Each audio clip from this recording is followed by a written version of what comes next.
क्या अनु के सामने खुलने वाला है आर्य का सबसे बड़ा राज? क्या राजनंदिनी की एंट्री से बदल जाएगी अनु और आर्य की पूरी कहानी? अगर आप तुमसे तक के आने वाले धमाकेदार ट्विस्ट सबसे पहले जानना चाहते हैं तो अभी इसी वक्त चैनल को सब्सक्राइब कर लीजिए। सीरियल तुमसे तक की कहानी अब ऐसे मोड़ पर पहुंच गई है जहां हर कदम पर नया सच सामने आने वाला है। आने वाले एपिसोड में आप देखेंगे कि अनु अब सिर्फ अपनी नौकरी या अपनी फीलिंग्स तक सीमित नहीं रह गई है, बल्कि वो आर्या की जिंदगी से जुड़े हर उस सच को जानना चाहती है जो अब तक उससे छुपाया गया था। इसी तलाश में अनु पहुंच चुकी है राजनंदिनी से मिलने, और वो भी सीधे आश्रम में। अनु के दिल में हजारों सवाल है, डर है, बेचैनी है और साथ ही एक अजीब सा शक भी जो उसे चैन से बैठने नहीं दे रहा। लेकिन इस पूरे ड्रामे की शुरुआत होती है मीरा से।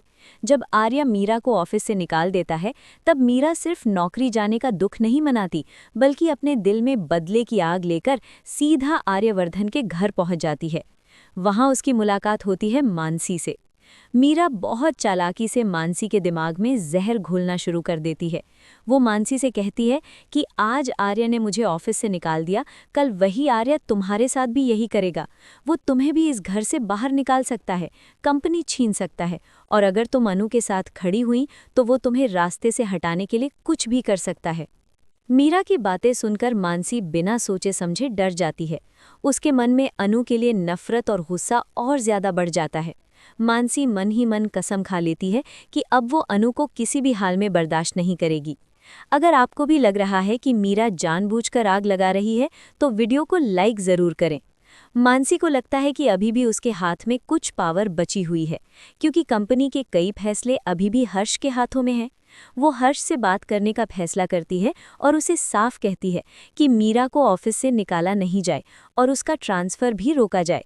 मानसी चाहती है कि मीरा ऑफिस में रहे ताकि अनु के खिलाफ एक मोहरा हमेशा मौजूद रहे। आने वाले एपिसोड में यही चाल बहुत बड़ा तूफान खड़ा करने वाली है। इधर अनु ऑफिस पहुंचती है। उसे मीरा से एक फाइल पर साइन करवाने होते हैं। अनु पूरी ईमानदारी से अपना काम करने आई होती है, लेकिन वहां उसकी दोस्त नीतू उसे बताती है कि अब मीरा से साइन कराना आसान नहीं होगा, क्योंकि उसका ट्रांसफर हो चुका है। ये सुनकर अनु थोड़ा हैरान होती है, लेकिन फिर भी वो ज्यादा ध्यान नहीं देती। उस वक्त अनु का दिल किसी और ही ख्याल में डूबा होता है। असल में अनु आज बहुत ज्यादा खुश होती है। उसके मन में एक उम्मीद होती है कि शायद आज आर्या उससे अपने दिल की बात कह देगा। उसे लग रहा होता है कि आज कुछ खास होने वाला है। अगर आप भी अनु और आर्य को साथ देखना चाहते हैं तो कमेंट में ज़रूर लिखें। लेकिन अनु को नहीं पता होता कि उसके लिए खुशी के साथ साथ बहुत बड़ा झटका भी तैयार है। इसी बीच सिद्धि माता की बातें उसे याद आती हैं। सिद्धि माता ने साफ कहा था कि अनु, तुम्हारे जीवन में तुम्हारा अतीत लौट कर आने वाला है। कुछ ऐसे राज खुलेंगे जिनसे तुम टूट जाओगी, लेकिन तुम्हें हिम्मत नहीं हारनी है। तुम्हें मजबूत बनकर आगे बढ़ना है। उस वक्त अनु ने इन बातों को हल्के में लिया था, लेकिन अब हालात धीरे धीरे वही इशारा कर रहे हैं। ऑफिस में ही अनु की नज़र एक सिस्टम स्क्रीन पर पड़ती है, जहां एक इनविटेशन कार्ड खुला हुआ होता है। वो कार्ड कंपनी के पहले साल के जश्न का होता है। अनु जैसे ही उस कार्ड पर लिखे नाम को देखती है, उसका दिल जोर से धड़कने लगता है। उस कार्ड पर लिखा होता है राजनंदिनी। बस यहीं से अनु के मन में भूचाल आ जाता है। उसका चेहरा उतर जाता है, आंखों में डर और सवाल भर आते हैं। अनु तुरंत एक कर्मचारी से उस इनविटेशन कार्ड के बारे में पूछती है। वो जानना चाहती है कि राजनंदिनी कौन है और उसका आर्य से क्या रिश्ता है। तभी वहां झंड ये बात सुन लेता है। झंड को भी ये नाम अजीब लगता है और वो तुरंत जाकर आर्य से इस बारे में बात करता है। इधर अनु के दिमाग में अजीब अजीब ख्याल आने लगते हैं। उसे लगने लगता है कि कहीं आर्य और राजनंदिनी के बीच कुछ ऐसा तो नहीं है जिसकी वजह से आर्य आज तक उससे अपने दिल की बात नहीं कह पाया। अनु अंदर ही अंदर टूटने लगती है, लेकिन फिर भी वो खुद को संभालने की कोशिश करती है। अगर आप भी अनु की हालत समझ पा रहे हैं तो वीडियो को शेयर जरूर करें। जब झंड आर्य से बात करता है तब आर्य के चेहरे पर एक अलग ही गंभीरता नजर आती है। आर्य मान लेता है कि हाँ, वही एक वजह है जिसकी वजह से वो आज तक अनु को प्रपोज नहीं कर पाया। वही एक सच है जो उसे रोक कर खड़ा है। आर्य ये तो नहीं बताता कि राजनंदिनी कौन है, लेकिन इतना जरूर साफ कर देता है कि ये मामला बहुत पुराना और बहुत दर्दनाक है। अब अनु के मन में कोई शक नहीं बचता। वो तय कर लेती है कि अब वो खुद जाकर राजनंदिनी से मिलेगी और सच्चाई जानकर रहेगी। इसी फैसले के साथ अनु आश्रम पहुंचने वाली है। वहां पहुंचते वक्त अनु बहुत डरी हुई होती है। उसके मन में डर भी है, उम्मीद भी है और एक डरावनी सच्चाई का एहसास भी।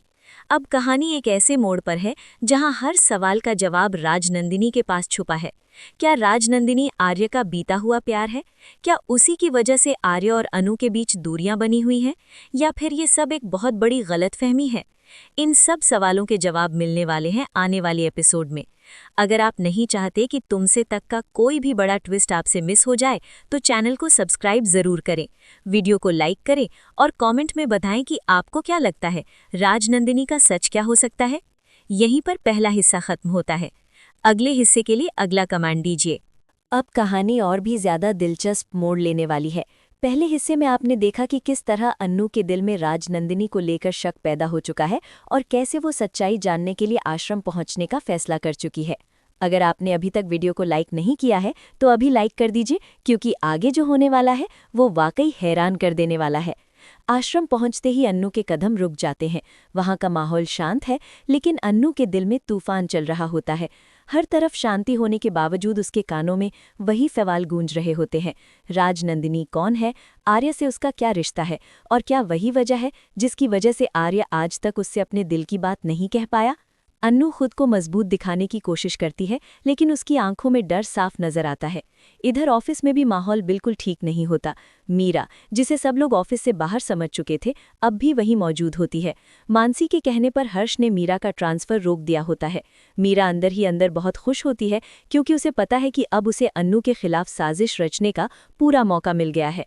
मीरा खुद से कहती है कि अगर वो अपनी नौकरी से गई है तो वो अन्नू को भी चैन से नहीं रहने देगी।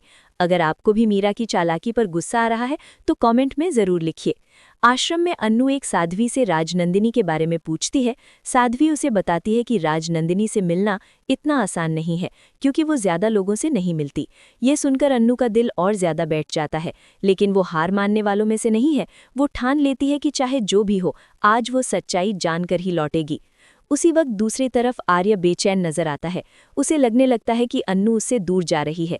झंड आर्य को समझाने की कोशिश करता है कि अब उसे सच बता देना चाहिए, क्योंकि देर करने से हालात और बिगड़ सकते हैं। लेकिन आर्य डरता है। वो डरता है कि अगर अन्नू को पूरा सच पता चल गया तो वो उसे छोड़कर चली जाएगी। आर्य के मन में ये डर उसके हर फैसले को कमजोर कर देता है। इधर अन्नू को आखिरकार पता चल जाता है कि राजनंदिनी से मिलने का रास्ता कौन सा है। वो धीरे धीरे आगे बढ़ती है। उसके कदम भारी होते जा रहे होते हैं। हर कदम के साथ उसका दिल जोर जोर से धड़क रहा होता है।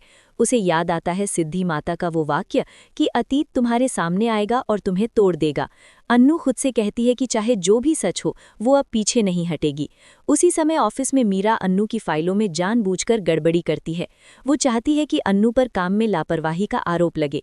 मीरा जानती है कि अगर आर्य को ये लगे कि अन्नू ने कोई बड़ी गलती की है तो उसके और अन्नू के बीच फिर से गलतफहमी पैदा हो सकती है। मानसी भी मीरा की इस चाल में उसका साथ देती नजर आती है। मानसी को लगता है कि अगर अन्नू कमजोर पड़ी तो उसका रास्ता अपने आप साफ हो जाएगा। आश्रम में अचानक अन्नू के सामने एक बुजुर्ग महिला आती है। अन्नू उसे देखते ही ठिठक जाती है। कुछ न कुछ ऐसा होता है जो अन्नू को उस महिला की तरफ खींच लेता है। वही महिला होती है राजनंदिनी। अन्नू की आंखों में आंसू आ जाते हैं, लेकिन वो खुद को संभालती है। वो सीधे राजनंदिनी से पूछती है कि क्या वो आर्यवर्धन को जानती है। ये सवाल सुनकर राजनंदिनी का चेहरा बदल जाता है। राजनंदिनी कुछ देर चुप रहती है। उसकी आंखों में दर्द साफ नजर आता है। वो अन्नू से कहती है कि कुछ रिश्ते ऐसे होते हैं जिनका सच सामने आ जाए तो कई जिंदगियां बिखर जाती हैं। ये सुनकर अन्नू और ज्यादा डर जाती है, लेकिन वो पीछे हटने को तैयार नहीं होती। वो साफ कह देती है कि उसे सब कुछ जानना है, क्योंकि अब उसका दिल और दिमाग इस अनजान सच के बोझ को और नहीं सह सकता। इधर आर्य को पता चल जाता है कि अन्नू आश्रम पहुंच चुकी है। उसका दिल बैठ जाता है। वो तुरंत वहां जाने का फैसला करता है। झंड उसे रोकने की कोशिश करता है, लेकिन आर्य जानता है कि अब देर हो चुकी है। अगर उसने आज भी सच नहीं कहा तो वो अन्नू को हमेशा के लिए खो सकता है। अगर आप भी चाहते हैं कि आर्य और अन्नू के बीच सब ठीक हो जाए तो वीडियो को शेयर जरूर करें। आश्रम में राजनंदिनी अन्नू को अपने अतीत की कुछ बातें बताने लगती है। वो कहती है कि आर्य उसकी जिंदगी का एक ऐसा हिस्सा है जिसे वो कभी भुला नहीं पाई, लेकिन वो ये भी कहती है कि उसका और आर्य का रिश्ता अधूरा रह गया था। राजनंदिनी की बातें सुनकर अन्नू का दिल टूटने लगता है। उसे लगता है कि शायद वो आर्य की जिंदगी में हमेशा दूसरे नंबर पर ही रहेगी। इसी बीच आर्य आश्रम पहुंच जाता है। जैसे ही अन्नू उसकी तरफ देखती है, उसकी आंखों में गुस्सा, दर्द और सवाल एक साथ नजर आते हैं। आर्य अन्नू को रोकना चाहता है, लेकिन अन्नू उससे कोई बात नहीं करना चाहती। वो कहती है कि अब उसे सब समझ में आ गया है। आर्य कोशिश करता है कि अन्नू को सच्चाई बताए, लेकिन अन्नू उसे सुनने को तैयार नहीं होती। अब सवाल ये है कि क्या आर्य अन्नू को पूरा सच बता पाएगा? क्या राजनंदिनी की कहानी सुनकर अन्नू आर्य से दूर चली जाएगी, या फिर दोनों के बीच की सारी गलतफहमियां खत्म होंगी? और मीरा और मानसी की साजिश का क्या होगा? आने वाले एपिसोड में इन सभी सवालों के जवाब मिलने वाले हैं। अगर आप तुमसे तक के हर छोटे बड़े अपडेट सबसे पहले जानना चाहते हैं तो चैनल को सब्सक्राइब जरूर करें, वीडियो को लाइक करें और कमेंट में बताएं कि आपको क्या लगता है, अन्नू और आर्य की कहानी अब किस दिशा में जाएगी।